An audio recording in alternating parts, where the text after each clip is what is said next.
Hi, I'm Rob Boyd, an English photographer from the UK. I decided to create this podcast series talking to international photographers whose work I truly love. I realised I knew nothing about these amazing people apart from their names and their stunning work. So I created a set of hopefully entertaining questions that finds out who they are and what they love.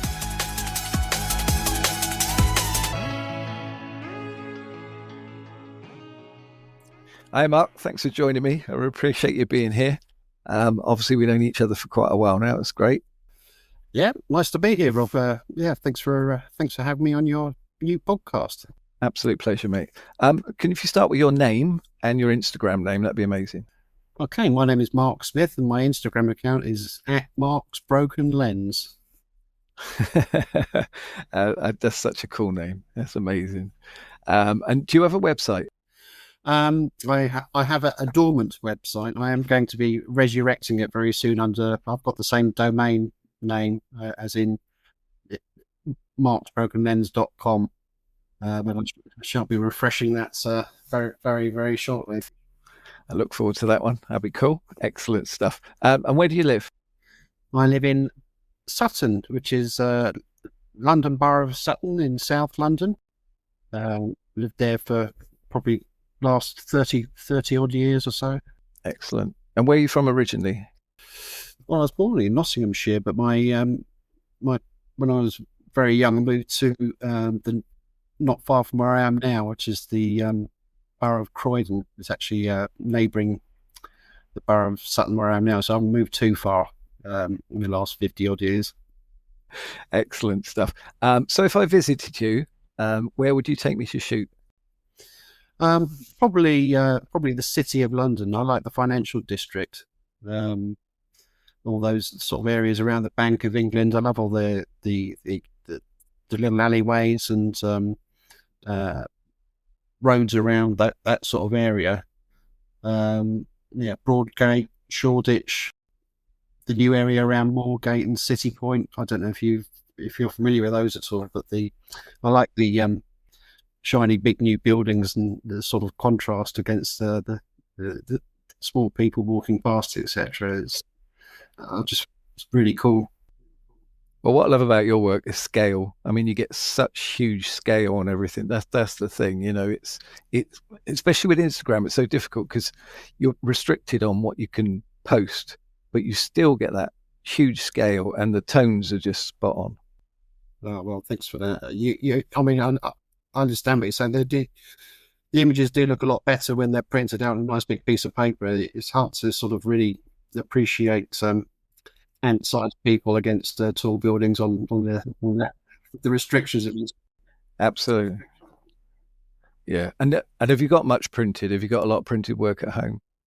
I've got a fair amount. I do have my own like Canon color printer. I've not done so much recently. I was formerly a member of a local camera club, so I used to do printing for that, for the competitions and things. But I do like seeing my work in print, non-digital version, getting away from getting my screen from time to time. Excellent. No, brilliant stuff. So are there any places to visit as a tourist where you live? Not in my immediate vicinity, I wouldn't say. I mean, obviously London is on the doorstep, really. It's only a short, half an hour train ride to central London. So everyone knows what London has to offer generally, all the cliche sort of stuff. You've got the West End and Soho and Chinatown and the city, as I've mentioned, Canary Wharf, Brick Lane, all these sort of places are fantastic places to photograph. Obviously people come from around the world to do so. Yeah, and the world's your oyster down the road, definitely. You can always find something to shoot, yeah. So what's your favourite destination in the world? The place I go back to, I go to Greece at least once a year, the past 30 years or so. And I've travelled extensively around the Greek mainland and the Peloponnese and many of the islands. So that is my sort of go-to country, I suppose, and we'll continue to do so. I'm actually going twice in the next few months, so I like I like Greece. Yeah. Well, the people are amazing. I mean, they're always friendly. I've never met anyone miserable from Greece yet. Oh, absolutely. And there's never any trouble there or aggravation or anything. It's just a nice, safe, friendly place to go, and the history is amazing. It's really easy to get about. The roads are great on the mainland and things. I just love the 4,000 or so years of history that they have there. It's fantastic to see. Amazing. Excellent stuff. So where would you most like to visit in the world? Yeah, well, no, I quite fancy going to Japan sometime.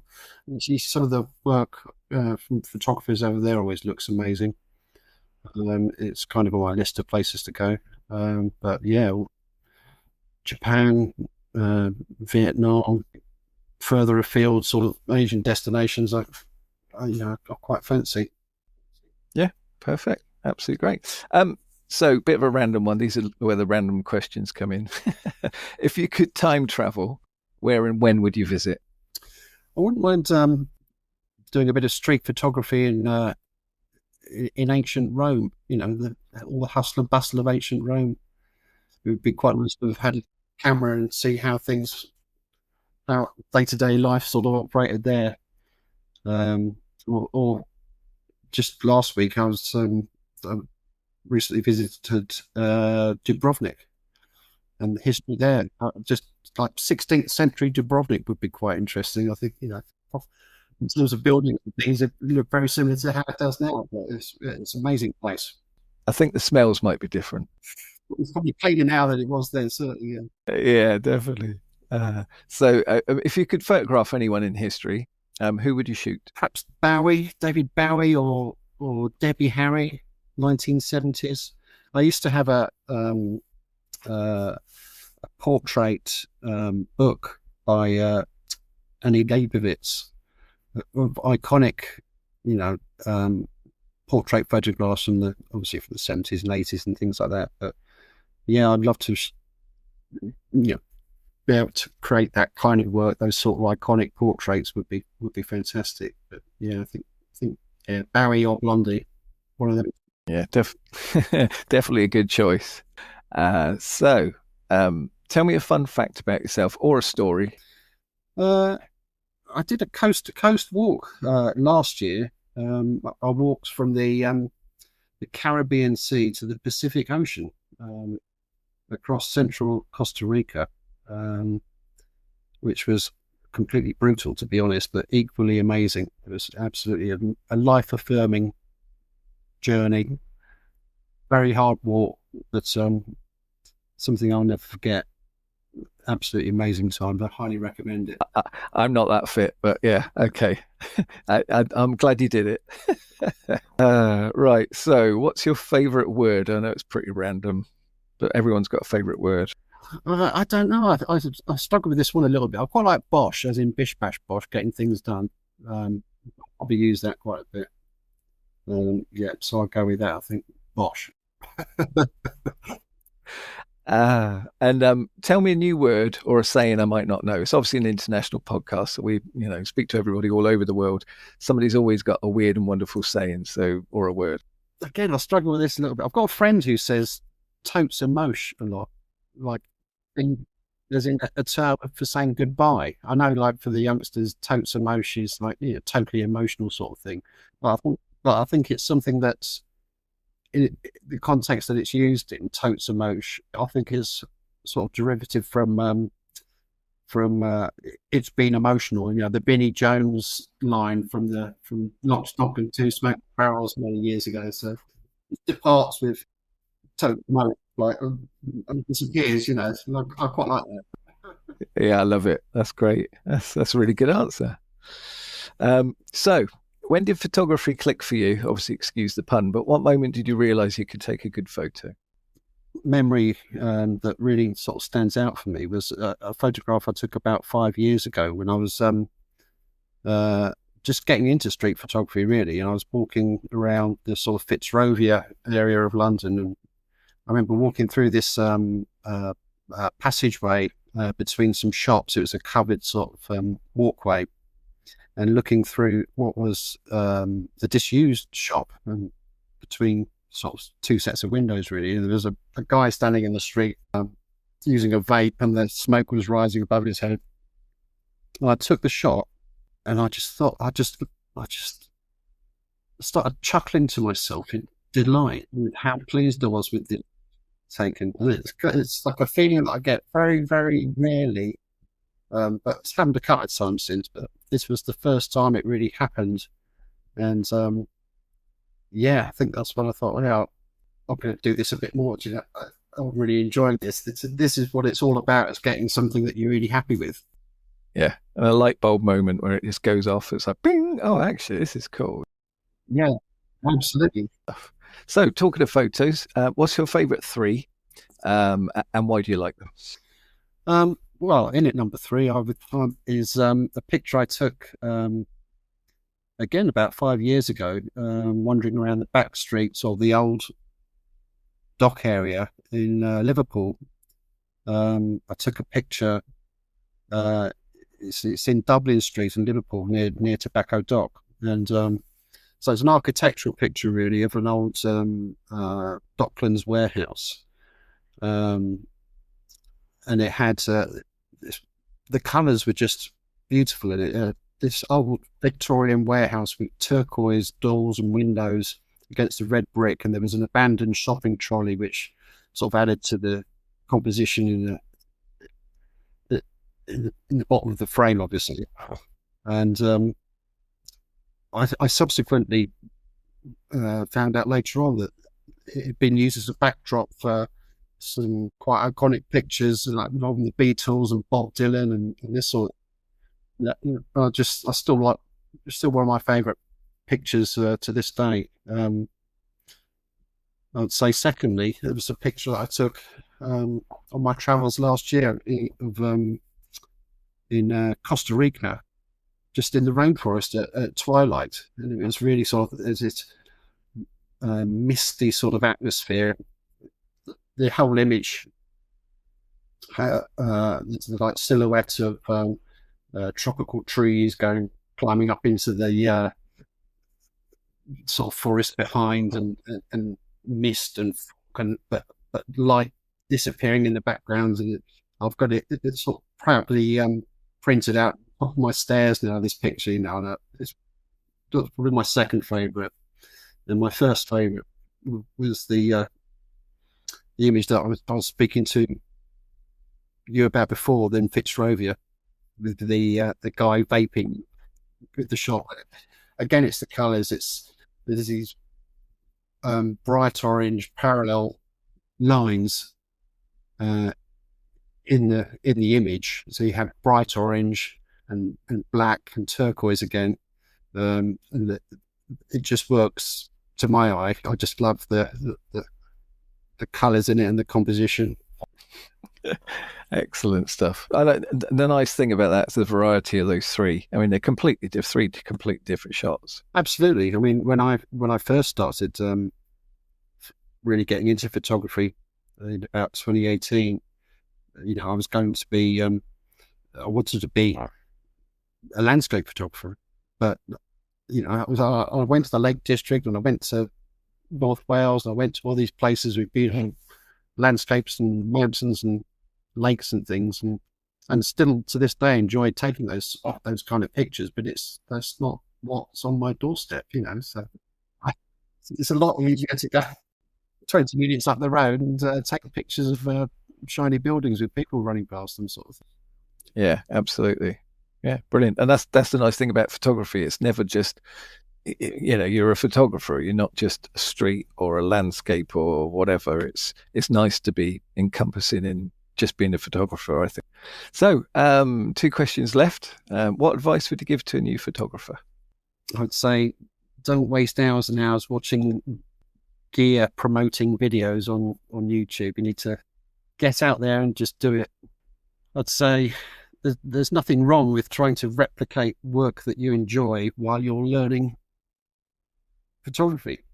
There's a process that everyone goes through before, you know, feeling confident with what they're doing and where they're going with it. and eventually people sort of find their way and which path they want to take. But there's so much to choose from, as you were saying before. Yeah, and you speak to other people and they're saying, well, I started off doing one thing, got okay at it, and then just veered off, did something else completely. And it's always changing. That's the great thing about it. So, and then what's next for you? What are your photography goals?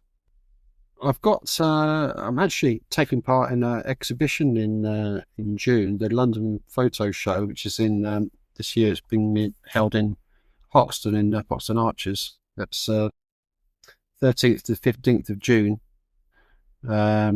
where I think it's about 30 photographers exhibiting there.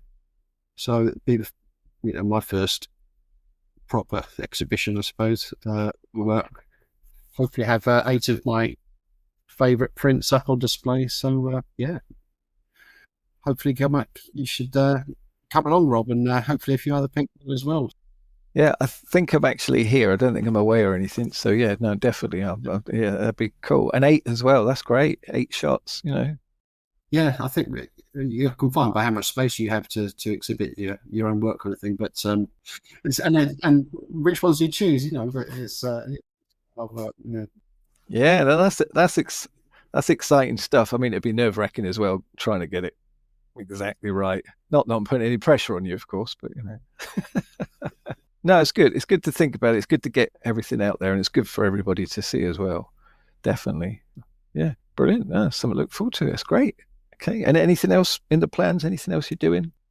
Not particularly photography, but anything else I'm doing well after last year's crazy walk across Costa Rica. I'm toning things down a bit this year. So me and the couple of guys that I did that walk with are doing a walk next month.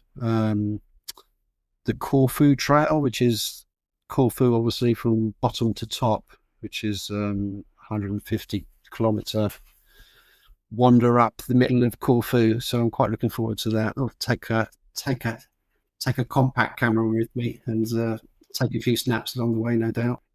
I'll try not to have this. Last year in Costa Rica, the camera I had at the time, I had my Sony full frame camera with me, and one day it was raining so heavily in the rainforest. Who'd have thought?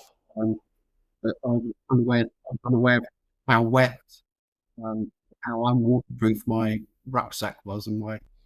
Did it survive? Okay. Well, it died for about 24 hours, but fortunately I was able to resuscitate it. Once it dried out, it came back to life, so I was able to continue to take some photographs. But I was worried for a while, let's put it like that. Yeah, bit of a squeaky bum moment. Excellent stuff. Right, well, thanks for joining me. I really appreciate it. I've I learned so much more about you that I didn't know. Well, it's been a pleasure. Thank you for having me. I look forward to hearing it back. Yeah, excellent. No, brilliant. Well, I love your work. It's, and the scale you get. Again, like I get blown away by the scale of everything that you do. That's the stuff that really hits home for me. I mean, you do lots of different things, but yeah. Well, it's cool. Well, obviously, it's nice to have your work appreciated. But thanks. You're right. Also. All right. Well, you take care. Thank you.